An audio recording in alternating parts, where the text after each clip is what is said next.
Have you ever wondered how to set boundaries as a leader without appearing too rigid or unapproachable? We're going to explore boundaries tonight. But first, let's just kind of do a quick review on what boundaries are. And they are essentially limits.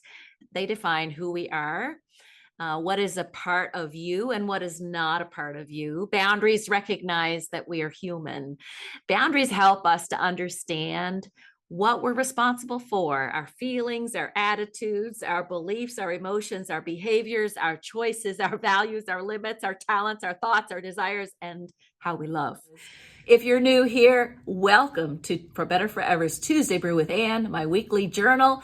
Take a second and introduce yourselves in the comments below. I love to hear from you. If you're back here again, well, say hello. I'd love to connect with you again. My name is Ann Visser. I'm a life coach, speaker, and trainer with For Better Forever, and I'm passionate about helping Christian women to rediscover their voice, set healthy boundaries, and confidently express themselves while honoring their Christian faith and beliefs. So boundaries help us to keep the good in our lives and the bad out, like a gate that we swing open and then we close. So we open the gate to the good and we close the gate to the bad that we don't want in our lives.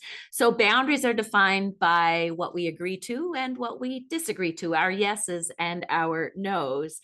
So, in essence, having healthy boundaries means we take responsibility for our own actions, we take responsibility for our emotions, but we're not taking responsibility for other people's actions or other people's emotions. So we need to stay in our own lane. So this lane helps me think about, okay, what is my responsibility? And maybe that will help you too. So managing our limited resources through effective boundaries. Boundaries help us to manage our relationships effectively while taking care of our limited resources, our time, our money, and our energy. When it comes to limited resources, it's important to remember that not everyone should have full access to us all the time. Just like not everyone had full access to Jesus all the time. This was powerful to think about. Not everybody had full access to Jesus all the time. He prioritized certain relationships over others. He pulled certain disciples apart at certain times, and he left the others. So there are different levels of closeness for our relationships. Jesus chose the 12 disciples, and then he had the three in his inner circle, Peter and James and John. And there are several examples of Jesus doing this, pulling Peter, James, and John aside. Mark 9:2 is one of those examples. After 6 days, Jesus took Peter, James, and John and with him, and he led them up to the high mountain where they were all alone. And there he was transfigured before them. They witnessed his transfiguration. So, how can poor boundaries cause a leader to seem unapproachable? This was interesting to think about. So, 5 ways. Number one, they have no respect for your personal time. If a leader doesn't respect the team's life outside of work or outside of that responsibility, whatever that is, maybe it's a charitable organization that you work for, then it can make them seem unapproachable. Leaders need to respect their team's personal time. Number two, they have too much control. If a leader controls everything the team does, that doesn't build trust within the team. A good leader empowers their team to do their work. Number three, not talking enough. This is an interesting one. If a leader doesn't talk openly with the team, people can feel like they cannot approach them. It builds connection when a leader chats and listens to their team's ideas and their concerns and worries. Number four, when they're unfair. If a leader changes the rules all the time, it can make people nervous about talking to them because they just don't know where they are. Leaders need to be consistent and fair with everyone. Number five, never seen casually. I put this one in here because I was thinking about John. John makes a point when he is speaking to walk through the crowd and to chat with different people before he actually goes up onto the stage to present.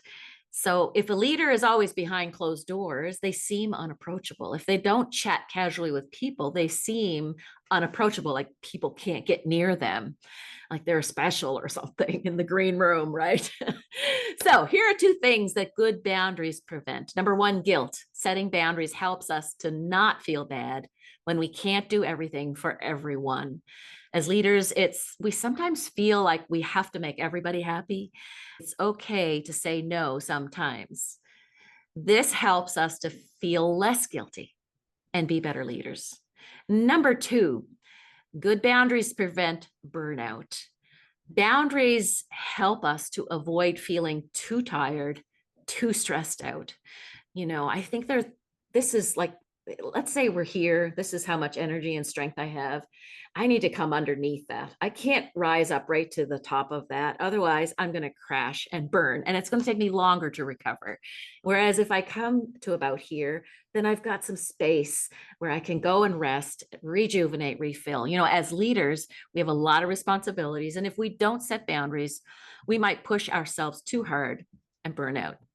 But setting healthy boundaries, we make sure that we take care of ourselves. This keeps us energized and ready to lead. And Jesus did this. He epitomized good boundaries of love and openness. And yet he knew when to retreat and spend time alone to rejuvenate and communicate with Papa, with his Father. He set boundaries without being unapproachable. One example of this was in Mark 1:35, early in the morning. While it was still dark, Jesus got up, he left the house, and he went off to a solitary place where he prayed. He was often going off by himself. So establishing healthy boundaries is critical for a leader. Remember, it is possible to lead with authority, maintain your boundaries, and still remain approachable, just as Jesus did. I want to share this quote with you. We can say what we need to say. We can gently but assertively speak our mind. We do not need to be judgmental, tactless, blaming, or cruel when we speak our truth. That's from Melody Beattie. I think that's a great quote. So setting boundaries is not about closing yourself off. It's about leading with love and respect for others and for yourself. So if you like this video, sign up for my free weekly journal, The Tuesday Brew with Anne.